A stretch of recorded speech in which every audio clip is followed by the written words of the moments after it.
Hi, Gary here. As I've aged, one of the things I've become more aware of is thinking about my thinking. And I'm serious when I say that. It's about the mindset that I'm currently in.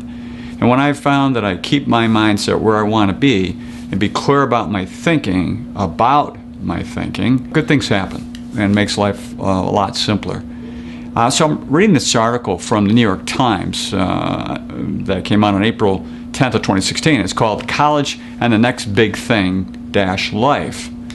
And the author here was really bringing up statistics about millennials coming out of college and how much longer it's taking them to get on track in a lot of different ways, financial and otherwise. Some of the statistics, and you may have seen some of these. In 1989, 70% of 20 and 30-year-olds had debt versus 42% today. This is from the Federal Reserve Survey of Consumer Finance. Next, 1980s, to achieve financial independence, which is median wage, it took about to age 26.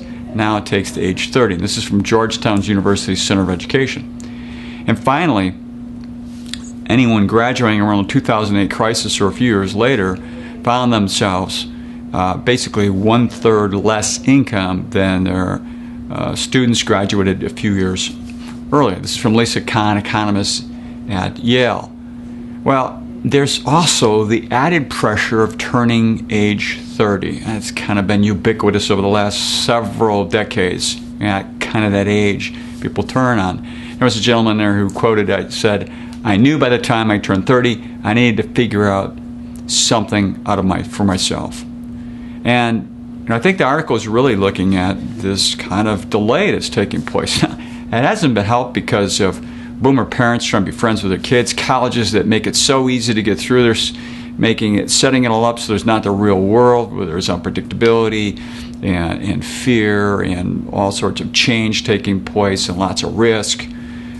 Just makes it harder to get started. But you can go back in history and look at this change over time.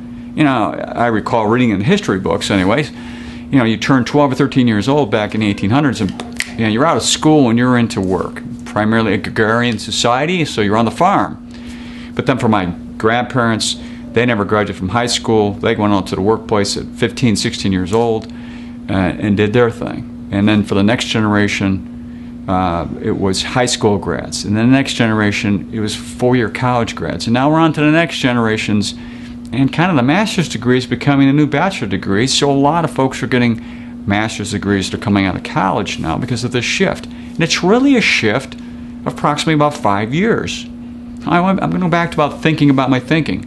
If your mindset is set back a few generations, you might say, well, as soon as I get out of college, I got to get that job, and I got to move on, and I got to get into a career. So by the time I'm 30, it's really cooking and moving along.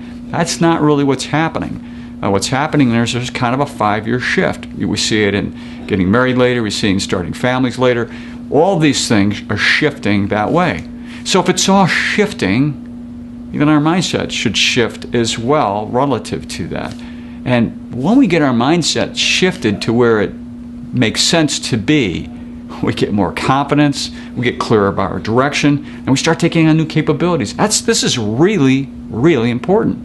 It's something, unless we get our minds straight about where we are right now, it's hard to move forward at any decent pace to feel like you're being successful on a daily, weekly, monthly, yearly basis. And so this is really important. And that's what I took from this particular article, as how important it is to have this really clear mindset of where we're situated. And I recognize everybody's in a different place. This is kind of the generalizing, where millennials are per se, but it is a shift that has taken place for a variety of reasons, and it is what is. It's what is currently the truth. So, until next time, enjoy.